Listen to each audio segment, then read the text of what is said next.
ভাবি তোমরা তো অনেক বড় লোক তাই না? না, কি বলো, আসলে তোমরা বড় লোক না? আমার বাবা বড় লোক, আমি তো বড় লোক না। তাহলে ফাহাদ ভাই তুমি বড় লোক দেখে বিয়ে করছো?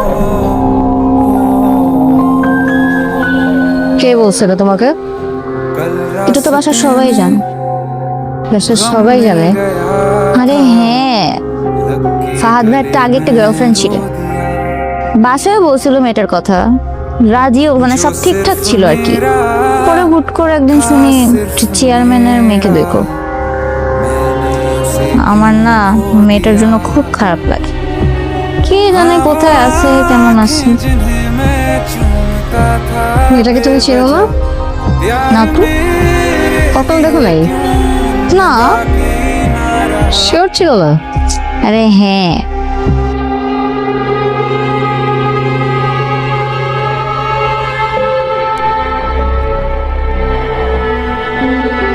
তোমার বয়স কত? 16+। কথা তো বলো 25 বছর মহিলা মতো। তোমাকে শিখায় নাই কিভাবে কথা বলতে হয়? ভাবি তোমার আমার কথা খারাপ লাগছে তাই না? আই এম সরি, তুমি প্লিজ মনে কিছু করো না, আর মামিকে কিছু বলো না। তুমি কি বলছো তুমি বুঝছো? খারাপ লাগার মতো কথা বলে তো খারাপ লাগবেই নাকি? আই এম সো সরি ভাবি, তুমি প্লিজ মামিকে কিছু বলো না, প্রমিস দাও মামিকে কিছু বলবা না।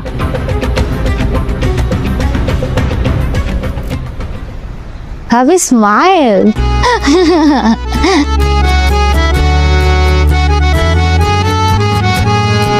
Bye-bye. ঠিক আছে স্যার, আমি তাহলে আসি।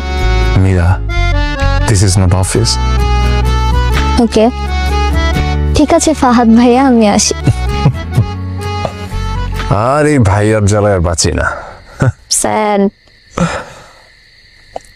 জানো মীরা,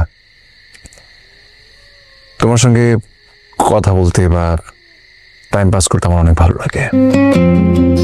প্রত্যেকটা মানুষের না একটা স্পেস লাগে, এমন একটা জায়গা লাগে যে জায়গায় আসলে সে সে সব কিছু শেয়ার করতে পারবে without any hesitation, any confusion.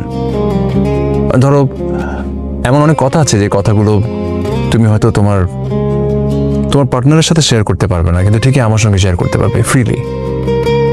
মানে এই যে একটা লিবার্টি, এটা আমার খুব ভালো লাগে।